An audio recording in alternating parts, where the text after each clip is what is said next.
of contemporary constitutionalism, including those of democracy, universally recognized human rights, accountability of all institutions, including the army, the police, and the judiciary. It contains a right like that against preventive detention, a development which is unique to Nepal in the South Asian context. Most importantly, the interim constitution places the army under categorical, objective civilian control, yet another feature of constitutionalism. Clearly, the laying down of weapons by the PLA was premised on an understanding of integration. All transitional processes in conflict countries have worked only when there is meaningful integration and rehabilitation. Peace in Nepal depends on this, and its constitutionalism demands it.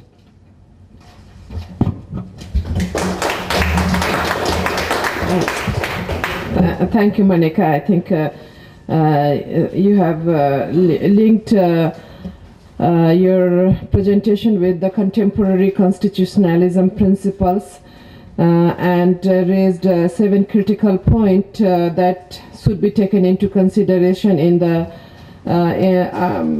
PLA integration and also in democratization of Nepal Army.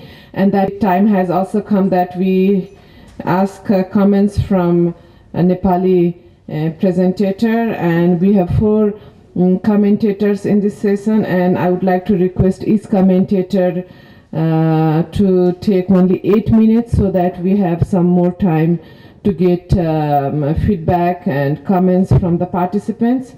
I would like to first call upon Mr.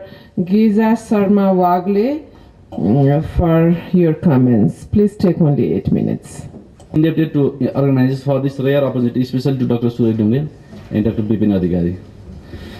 I would like to congratulate Professor Ya, Professor Dr. Wang, Scholar Menaka for all of your insightful and knowledgeable presentation. I really appreciate all of you and deserve the appreciation.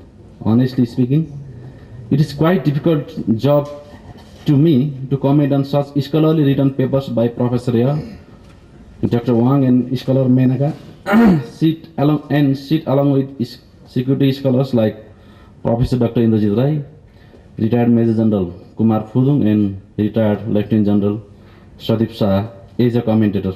I am not sure whether I deserve, but I will try my level best to make substantial contribution for the dialogue process. Being a student of security, I would like to focus on Professor Riaz and Scholar Menaka's paper. I think it won't be possible to make substantial comment in both papers within 10 minutes. Previously we have allocated for 10 minutes, now it has been reduced up to 10 minutes. So that I would like to focus more on Menaka's paper, as it has been a national agenda and most controversial one in the contemporary political arena of Nepal. I'll try to make it within stipulated time as I possible. If can't, please forgive me. I went through Menaka's paper. It is very good and scholarly written. I really appreciate her hardworking and academic perspective. It is not easy job to write on highly contentious and sensitive issues like integration and rehabilitation of Maoist combatants and democratization of Nepal Army. For foreigner, it is more difficult to understand the political constitution, military and social dynamics and write objectively. But not only academically, you understood the issues more than any domestic scholar and put facts, figure and logic artistically. It may be the first ever very good research paper written by a foreigner I have heard so far. Having congratulated you as a commentator, I have some comments, some general and specific suggestion and maybe on my observation. Forgive me if I be a bit critical.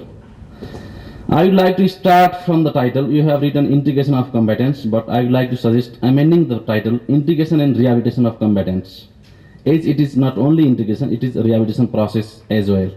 For that, political parties have already agreed upon. You have used the terminologies time and again like civil war and People's Liberation Army PLA. I think it wasn't civil war and it was armed struggle waged by the CPN Maoist. All Nepali people considered as armed struggle. Likewise, the CPN Maoist says their army as PLA. If you go through official document like interim constitution and comprehensive peace accord, there is not any terminology what you wrote. By and large, the paper is very good, but there are some political, technical and constitutional kind of mistakes. Those are minor, but I hadn't expected that kind of mistakes from a noted scholar like Menaka. Seems you try to go through reference materials as much as you can, but those documents which you went through weren't enough to reach conclusion like integration and rehabilitation and democratization of the army. It would have been better to mention work plan presented by the Prime Minister Madhukuma Nepal and its implications. I know it is the latest development of Nepali politics and you may not have sufficient time to include in your presentation. Uddu, you verbally mentioned something regarding our plan. This, we can't import and replicate either type of model as our political, constitutional, military, social and economic contexts are distinct and we need to develop our own Nepali model of integration and rehabilitation. But we should take lessons from international experience and practices. However, our political, social, military, economic and constitutional contexts are different with other countries and I am not going to compare parallel. If we look at, there are maybe really some interesting case studies. South Africa is considered as a successful in terms of transforming violent conflict into sustainable peace. If it took more than 10 years to settle the issue of integration and rehabilitation, even under the popular leadership of Nelson Mandela. South Africa followed integration policy, moreover group entry policy. They inducted combatants of ANC as generals and one of the generals among them became Chief of the Army Staff of South African Army. Now he retired and after retirement he joined again politics and elected executive member of Apex Executive Committee of the ANC. Unlike South Africa, none of the combatants inducted into army and most of them choose for rehabilitation in El Salvador and some of inducted into the police force. These two are really interesting story for us if analyzed comprehensively. I wonder if she could share own Indian experience on management of arms and armies as they had fought armed struggle against British for their independence under the leadership of their revolutionary leader Subhash Chandra Bose.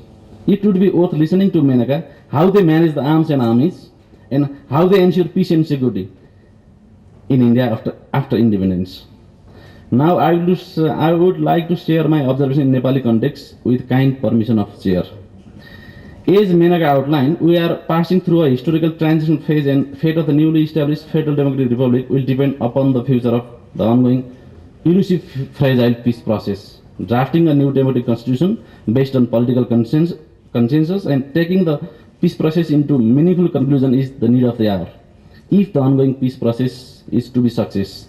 But the integration and rehabilitation of the Maoist army combatants is the much debated, highly contentious and much media-hyped issues in the contemporary political arena. Whatsoever contentious it may be, it is an integral part of the peace process and has become a prominent national agenda. Even the interim constitution and comprehensive peace accord has addressed the issues of integration and rehabilitation, but parties, it seems, things are moving towards positive direction, in particular in integration and rehabilitation at this very moment. The government has proposed the 4-month-long work plan and other political parties, including the unified CPI and Maoist, in principle have agreed upon. Likewise, the process of discharging the disqualified combatants has already started and will be completed within months. There are really encouraging news and we encourage all the political parties to make it success. Okay. The combatants of the Maoist army and the functions, duties and powers of the committee shall be determined by the Council of Ministers. Likewise, in the agreement on monitoring of the arms and armies, only those Maoist combatants who have been properly registered at cantonment site will be eligible for possible integration into the security forces, fulfilling the standard norms. If we define the in line with the letter and spirit of Constitution, CPA and the subsequent political agreements, some of the combatants may be integrated into the army and some of them may be integrated into the police force, as it has been already stated, security forces. Likewise, some of them should be rehabilitated into society, as all 19,602 combatants verified by UNMIN won't be integrated into security forces. All the political parties, including the Maoists and the government, must abide by the Constitution and the CPA and subsequent agreement. Yes, there is not alternative to integration, but Nepali people have only one important and legitimate concern that the Nepal army shouldn't be politicized in the pretext of integration. We consider the integration and rehabilitation as part of management of arms and armies for taking a meaningful conclusion of peace process, drafting a new democratic constitution and international principles and practices. As he mentioned, it is very important issue in this very critical juncture of Nepal, given the demand of some political parties, aspiration of Nepali people, and constitutional provision. But it would be wise to elaborate as part of broader security sector reform, keeping in mind Nepal's legitimate security interest, but avoiding unnecessary and unaffordable militarization of Nepalese society. No doubt, the NA had controversial history and it used to be loyal to the monarchy in the past. The NA must accept the supremacy of the people and democracy. The NA must follow the rule of law and respect human rights. It should democratize and inclusive and must work as a national army. It mustn't defy the civilian supremacy on any pretext. But it should be worth noting that the NA shouldn't be politicized on the pretext of democratization as well. But for regards to the new recruitment of an army and sacking the then chief of the army staff, Rukmangat Katwal, as a backdrop of controversy with Katwal, Prachanda had to resign. It was unfortunate, but it shouldn't repeat in future. The process of democratization of the AMA should start in line with democratic principles and values in the constitution, and the civil-military relation should improve in the days to come. With this positive note, I would like to conclude my remarks. Thank you very much for kindly listening to me. Thank you.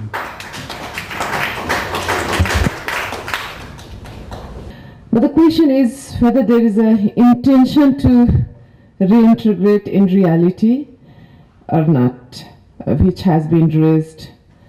The three experienced people can give us the reflection of the intention and mechanism for translation, which can really unblock the present political blockade. Now I would like to call upon retired Lieutenant General Sadip Saha to reflect on the present crisis.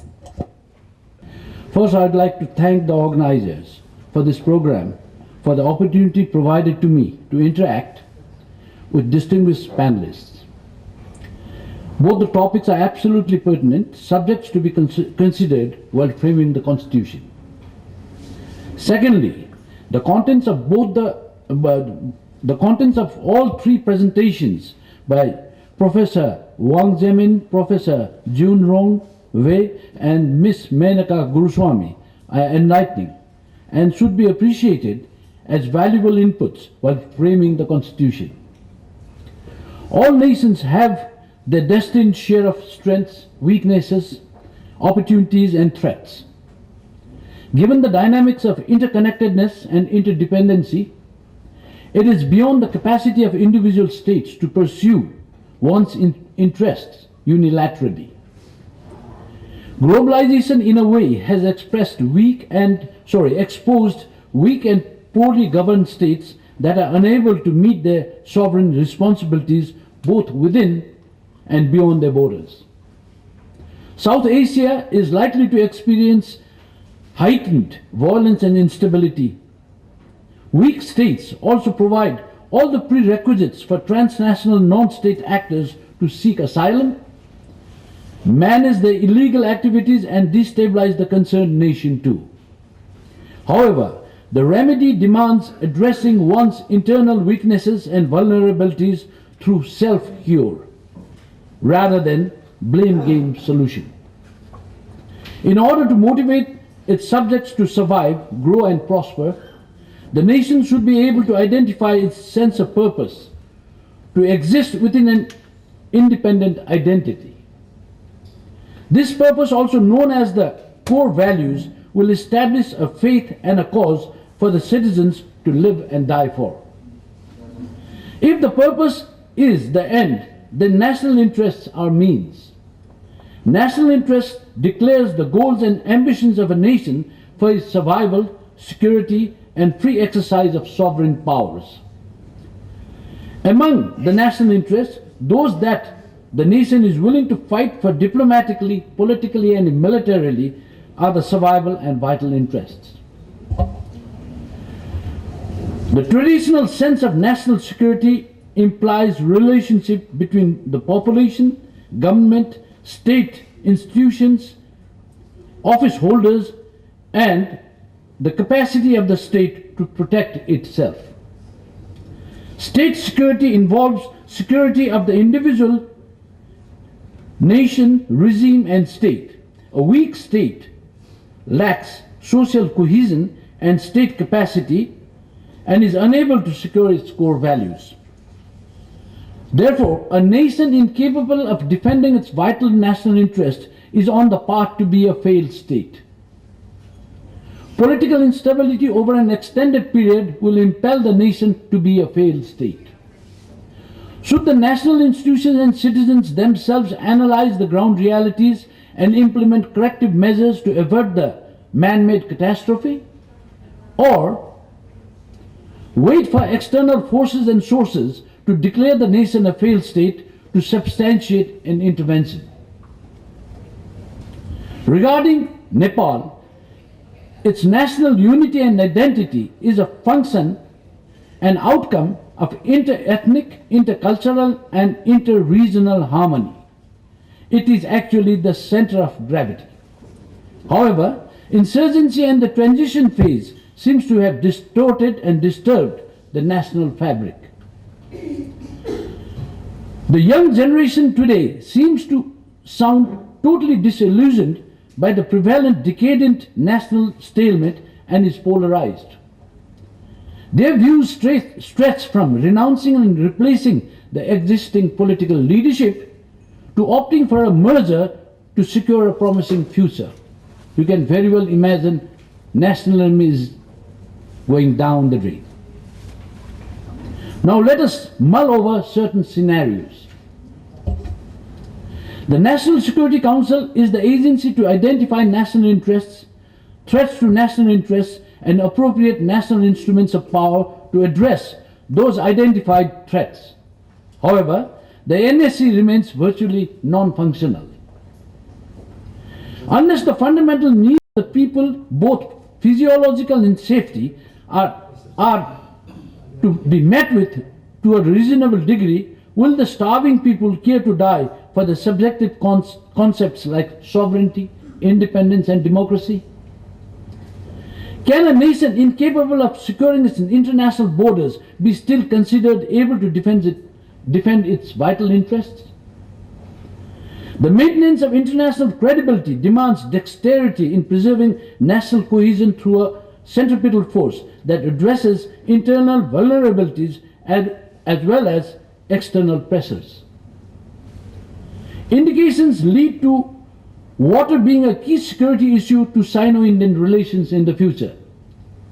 Any Nepalese short-sightedness in the water development strategy may invite detrimental consequences to the integrity of the nation. National interests must include plans and policies for the preparation and management and mitigation of natural and man-made disasters too. The frequent pilgrimages to the foreign court of appeal should be discontinued as a national interest too. End of the day and the bureaucracy. However, the most deplorable reality is that the government does not possess any effective mechanism as its ears and eyes to provide timely and accurate intelligence concerning prevailing threats, warn of future threats, provide feedbacks for course corrections, for better performance, and counterintelligence effort. Though stating the obvious, it is worthwhile to remind ourselves that the history of Nepal as a nation and Nepal army is symbiotic. Today, democratization of the army means ensuring the military subordination to the legitimately constituted government, establishing professional capacity and ethos, and making it accountable and inclusive. The civilian hierarchy must maintain oversight of the military activities without hindrance to professionalization of the military force. The provision of the basic needs and the welfare of the NA has been totally neglected. Such a state of affairs reflects adversely upon the capability of the civilian leadership. As far as the military hierarchy is concerned, today the army hierarchy consists of generals and colonels, trained in the best of military training institutions of the world and have graduated with distinction. They have all had experience in military operations during the insurgency and exposures in UN peacekeeping operations. The Nepalese people need to take cognizance of this reality. Therefore, they are totally aware of civil-military relations and democratic values and are qualified and prepared to function appropriately.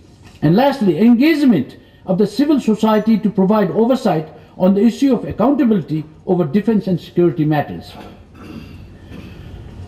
Going back to integration, we have to remember that soldiers of the Nepalese army have been a state property, whereas the insurgents were criminals until they were provided amnesty.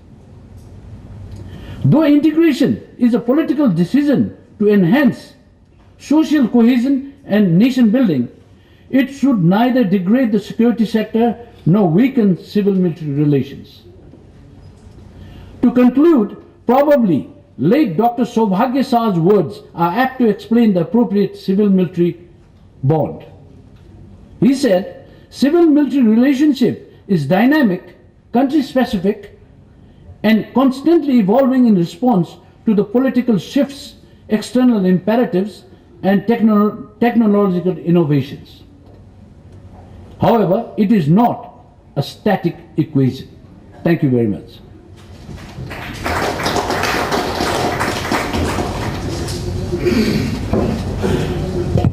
Dr. Sadip Shah, for your wonderful insight. I read in many books, for many insurgents are freedom fighter, but for some it's a criminal. Let's not go to that debate. Now we want to hear more insight view from Honorable Indrajit Rai, who is also ex-army and member of Constituent Assembly. Thank you, Samtaji. Respected professors from various universities, eminent commentators, and distinguished ladies and gentlemen. Time constraint is there. I have to say much. Topics are various. But let me concentrate. As our seminar's topic is Dynamics of Constitution Making in Nepal in Post-Conflict Scenario. Here I want to emphasize every person and every lawmaker who is making constitution, they must think about this word, the post-conflict scenario. And today's session is very much in the managing transition, national interest and security. Being a student of security and being a member of thematic committee with a protection for interest, national interest, there is a parliament committee, and being a technical committee member for 6 months in the army integration, and nowadays I am working as a steering committee for unverified PLA, their rehabilitation purpose. So ladies and gentlemen, instead of going on the Professor Wang Jamin's paper, which I am not very much related, I feel it is better to comment other two papers which is given by Professor Jun Rong and Manika Guruswamy. First, I'll give some of my points on Professor Jun Rong has given. He said very well about the national interest, being a professor of law, but he is very much, he has given some pertinent points about the Nepal's constitution, national interest. At the beginning he said, what is national interest? Being a professor of security, I also say, of course, as he said, the long term and short term, I used to say vital national interest and primary national interest. Of course, long term, prime interest and vital national interest same. As we say, territorial integrity, sovereignty, independence, these are the vital national interests for every country. Before I define the national interest, I want to explain because it comes from national security policy. What is security policy? Security policy is that part of government policy having objective to have a political condition favorable, nationally and internationally, to protect national interests or extend our national interests. So whole national security policy plays around the national interest. Now question comes, what is the primary or vital national interest at present time for the Nepal? Of course, the vital national interest is same as for other countries also, sovereignty, independence, territorial integrity also. For Nepal also same. But let me emphasize, we are talking about the territorial integrity which we accepted in Indian constitution and which were in other constitution also, old constitution. Do we practically accepting all political parties? When we talk about the territorial integrity, what about Susta, what about the Kalapani? Do we have same definition? All parties having same definition? No. I am very sorry to say, ladies and gentlemen, every word which is written in the constitution being interpreted according to the party interest. This time Maoists are raising the question of border disputes, which are reading in the newspapers. The Susta, where the territory occupied by India more than the place in the Kathmandu area. When we talk about Kalapani, there are 3 villages is merged in the Indian territory. Why not all political parties are there at some place? Why don't they have this national consciousness? This is the point, gentlemen. So here, what I want to say, I want to quote the quotation of Little Heart, Captain Little Heart. He says, if you want peace, understand the war. Gentlemen, all Nepalese wants peace. But what we are doing? So therefore, I want to conclude the Professor Jun said, he said, the first national interest of Nepal, as he said in his paper, is national integrity. How much importance we give for national integrity. That is the fine. When I comment to Manika's paper, she has very well said and she has quoted comprehensive peace agreement, interim constitution as and our proposal which we have submitted by National Interest Protection Committee. That committee was the first, I think Mr. Chairperson will agree with me, we were the first committee which submitted our concept paper in the parliament. When we talk about the role of Nepal Army, as the Guru Swami said, when we talk about the national interest, we must know where are the threats, from where the threats coming. Are we feeling threats from India aggression? Are we feeling threat from China aggression, forces aggression? No. Then where our national should be? Where the national security policy should be concentrated? Of course, it is not the territory aggression, it is not a territory problem, it's a problem of human development. So whole nuclear policy or nuclear concepts, the concept from nuclear threat, no, it's a under new concept of security, we are human development, by sustaining human development. The Nepalese are suffering for food, the Nepalese are suffering for other health problems, education problems. So these are the main threat for the Nepal. So our national interest should be the first, if you say the short-term national policy, of course, we want a constitution. Every Nepali wants constitution. Our national interest is the new constitution. Our national interest is to complete this peace process. These are the short-term, of course, these are the vital national interests. Every Nepali wants these 2 things. The peace should be consolidated and every Nepali should have a new constitution. So our interest at the present, every Nepali's interest is that. So saying these words, as I want to quote Guru Koraswamy, she said and she has emphasized which is not being discussed in the Nepali academic field. Democrats, the Constitution and CPA deliberately says there should be a council of ministers having the members of parliament. They will plan what should be the number of Nepal army, what are the procedure for democratization of Nepal army.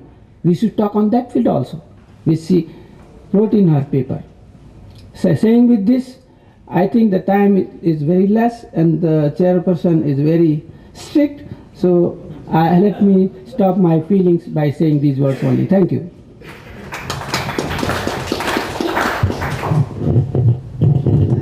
Indrajit Rai has brought up other dynamics in the security, national security. He said it should focus on the human development, means ultimate happiness of the people.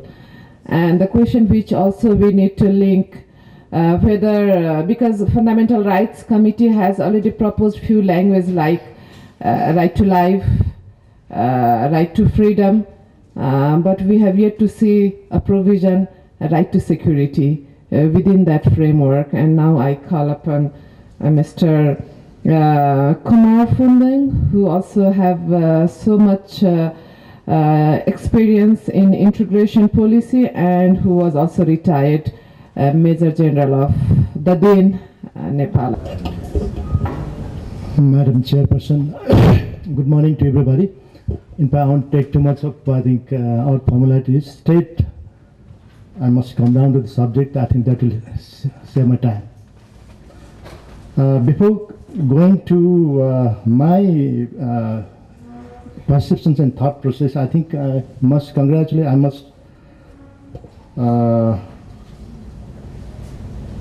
give thanks to Professor Ye on identifying what is national interest. And I think the most important point, which I think he spoke, is the process of institutional making plays a great role for the national interest of the country. I think that is striking in my mind, number one. And another point, definitely has identified, survival, integration, all those things. I think Miss Monica has used the word of safeguarding of sovereignty and integration of the country. I think those two, terminology is going to concentrate on mine, and I think I'll share my thought process on those lines so far as national interest, security of this country is concerned. I think I see, in fact, our foreign distinguished guests, so I think I must concentrate the reality of the country, of how things are happening in this country. I think that will be more interesting to you.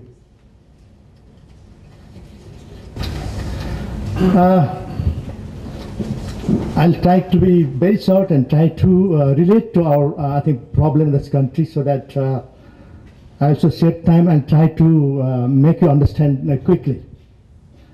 I think, okay, what is now, we have a general situation. I think the transition, I think that's the word that is being used, management of transition. Okay, the monarchy is gone,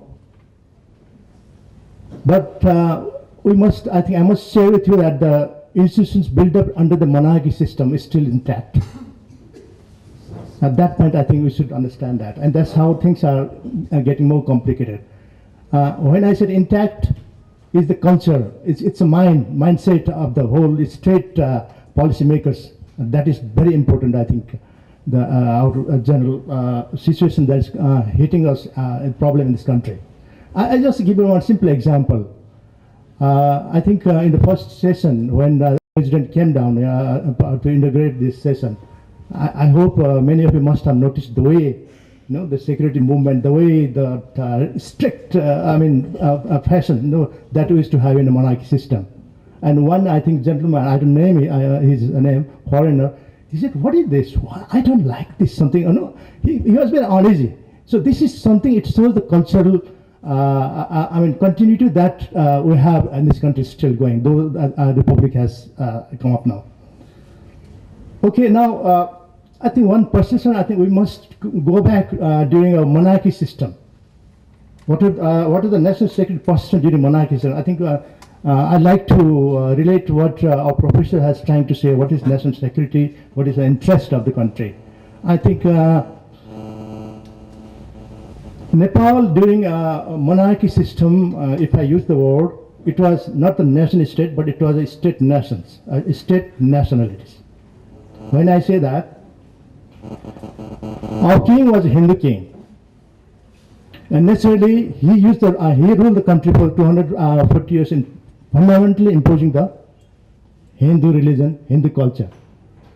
And when he used that, when he ruled that, what is the advantage for those who were speaking that, those who were in fact following that religion and culture? Naturally, I think I should use the word ethno-religious group had the advantage, taking advantage of that. Like naturally the country official language became Nepali language, their language became an official language. So they naturally took advantage of this environment system of the country. And if I correctly interpret like this, so state security became the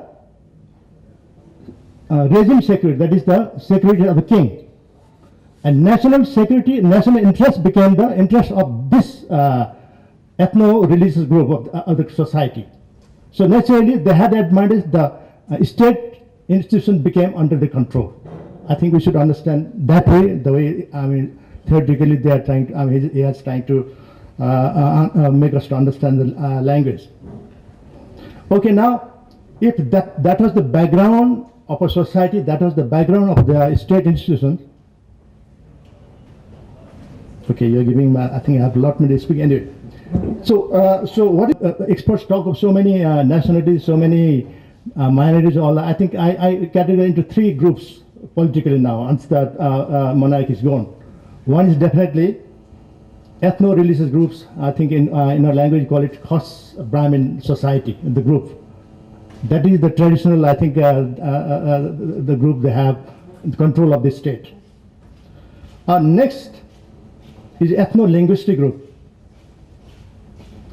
Means we call it a Madhesi also, or Hindi-speaking group. Those who are in fact during monarchy time it was just 20%. Now after the monarchy is gone, they have come up to 33%. So this is going to be a very strong force now in the new scenario. And third, though political they are weak, indigenous ethnic groups, sometimes we also call that Mongolite group. Though are the majority, but still politically they are weak.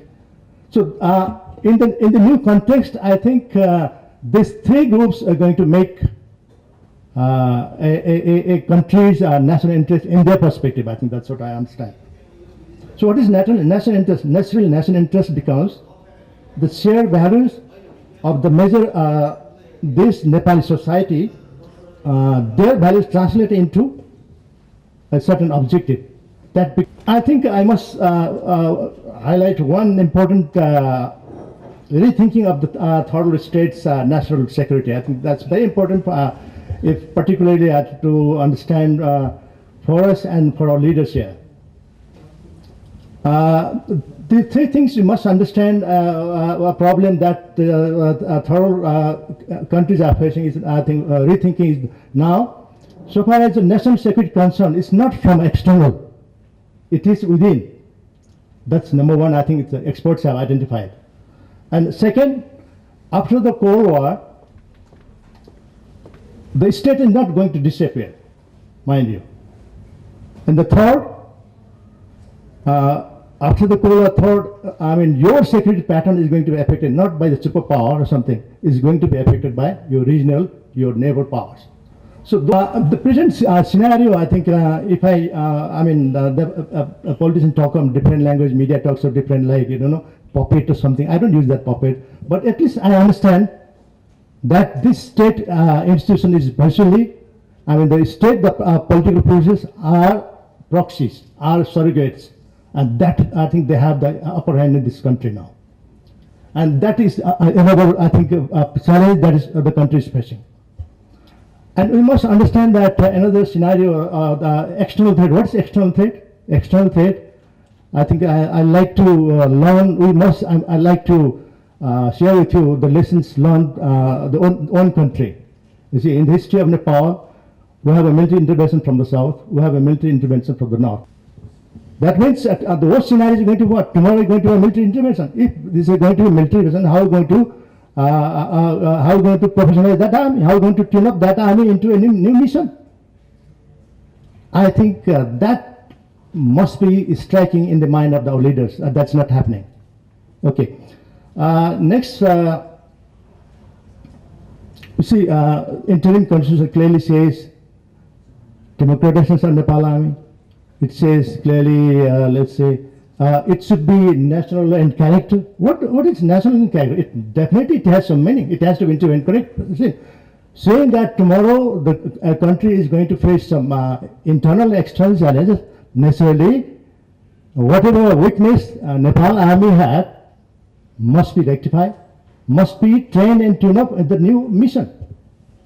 And that is necessarily external and internal threat. Okay, if that is the thinking, that has the vision that I think our leaders have, I think the problem of this, disagreement, this deadlock of integration, I think will be easily solved. So, okay, I'll let you take it on assets. If that is the thinking of our leaders, naturally, even the Maoist combatants also are the assets for this country, Like nobody candidate, they have the 10 years of experience of guerrilla warfare. They have that another asset of command and leadership at the field level. They have the best, in fact, intelligence, I think, quality they have developed, which even I think modern Nigerian super army can also learn from them. If those are the qualities, those are the assets that the Maoist guerrillas have, why shouldn't our political leaders think on the good merits of that, make use of that for the national interest and security of the country? And that is state making. State making is the institution making. National building is the power sharing of a marginalized society. Those things, if they are the clear mind of thinking, I think your integration, rehabilitation is just a minor thing. It will be a great asset to think ahead, and it will give us correct. If you are clear of thinking of a perception, naturally you've got to come up. It will be helpful to you to come up with national security objective, national security strategy. Once, if you are clear of a vision of state making, if you are clear vision of national building, those security, national interests will be in your hand, and it will be productive, and it will be in fact a smooth flow of integration rehabilitations. Thank you. Yeah, please. Cannot give security, cannot give national security. And during of Maoist insurgency, Nepal army cannot defeated Maoist combatant. Why? It is only thing is that Maoist Nepal army cannot get supported of the Nepalese people. So in the war, there is most necessary people support too in the war. And further going in the federal system of the Nepal, what type of army mechanism will be established in the federal system, and how to utilize the Nepal army? In the history, Nepal army used only to protect the royal oligarchy, not to protect Nepalese people or protect the Nepalese national security. That's why there are many things to reform in Nepal army. I hope it will be some reforms we can see further days. Thank you. Interest of the nation, and people need to be protected by the constitution. And so far as military is concerned, military is a institution which need to be under the civil control, and it's a fundamental feature of any democratic society. If military is not properly under the civic control, I think democracy cannot function, and the democracy, the people's supremacy will be a kind of a false notion. So the democracy building process of Nepal need to be able to put military into the democratic control, civic control, and we need a professional military. We need professionally which abide by rule of law, civil control, and all the norms and values, human rights values. And in our context, since we passed through a conflict, so in each and every society who has gone through a conflict, after that there is a process of transitional justice. But we didn't initiate any process of transitional justice. So, and it's going to be disastrous at some point of history, because nobody was held accountable for their past abuse, past action, people who have committed crime against humanity. Nepal has signed all the four Geneva Convention. According to Article 3, that the crime against humanity, war crime, whether it is committed by the state actor, non-state actors, they need to be brought to the justice, but nobody was brought to the justice. You cannot create a new start, fresh start without having all the poses. There is no vetting mechanism at all. And you cannot, have the combatant who are politically motivated. You have to address their issues and problem. But I don't think that it make any sense that we just integrate into the national army as a wholesale basis. It's not going to manage the combatant. That's one of the huge issue, and I think it's going to be a problematic for promulgation of new constitution in Nepal, since the issue of combatant has not been properly addressed. And the peace agreement has been a kind of document which is hugely disregarded by all the political actors, whether it is a state actor or non-state actor. And it needs to be the central document, the norms and value which has been agreed upon by both the actors. It needs to be respected, and it needs to provide a real roadmap for the future actions. So these are the issues and which need to be considered. Thank you so much. Military relations, which is only one aspect of national relations. I think when we talk about the role of the constitution, civil-military relations in Nepal, it's a question of not only looking at institutions but shifting mindsets and putting into play a whole system of relationships through and institutions by which this can be managed without threatening the military, but on the other hand, without undermining the political forces as well.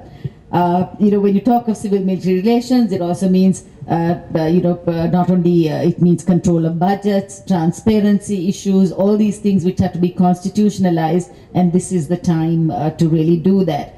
I also think that timing and sequencing of these issues are also very necessary to look at. It has to be handled sensitively. Not everything can be put in the constitution, so it goes through a political process as well, and that engagement needs to be addressed.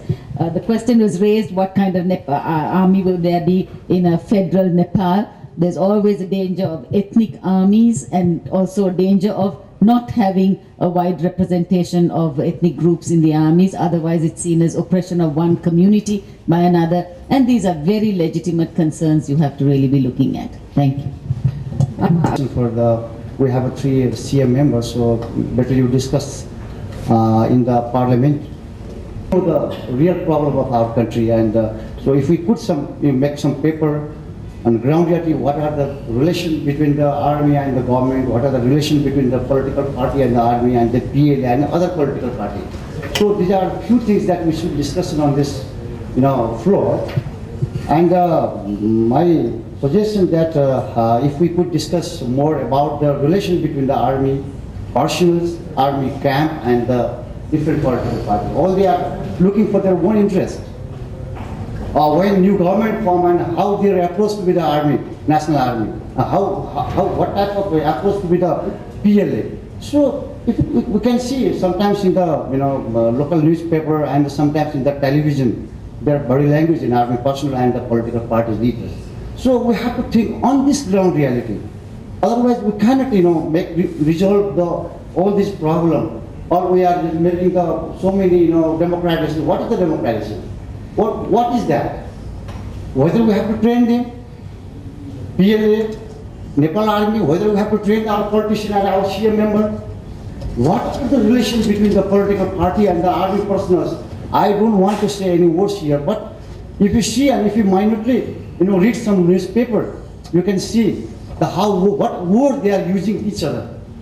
That means that still we have a conflict between them. Although we are talking about the conflict, post-conflict scenario, but I don't think that post-conflict, still we have a conflict. So better if we resolve this problem, then we go for the rest of the things. Thank you. I think I have to close this session, sorry. On rehabilitation, and the various political positions of various parties are dealt with in the paper, hence the title of the paper. But thank you for your comments. I appreciate the time you took to read the paper. Take one example. I spoke to you about mindset and concern about the domestic way of running the country. I think in external relations also, I think we have a typical feudalistic mindset of 19th century. Why I'm saying that?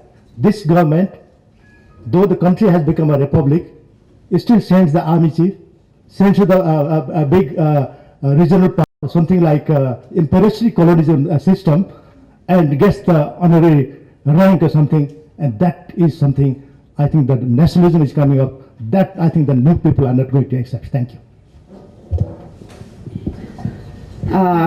Now I would like to conclude. I don't have much to say, but I would like to conclude with the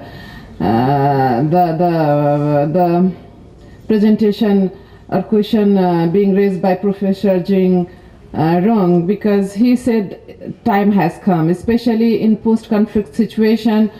You may have a different national interest, and he has rightly pointed out, yes, for Nepal right now, the national interest can be the unity and integrity of diversity.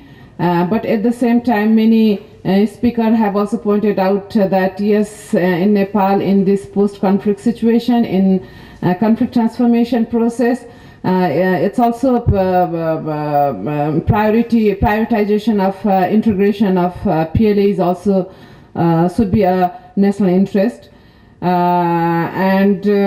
For that, Monica has rightly pointed out that it's not enough that we integrate PLA, but meaningful integration and rehabilitation only can bring peace in the country. And I would also like to recall what Professor Wang Jin said. It's not enough to have a new political system and new constitution, but economic constitutionalism is very much critical in a country like Nepal. And I do agree with many interventions made by Floor, where we have to set different priorities, especially keeping in mind the transitional justice situation. And finally, I would like to thank all of you for your wonderful insights, delivery, and intervention, and taking time pressure during this constructive dialogue process. Thank you.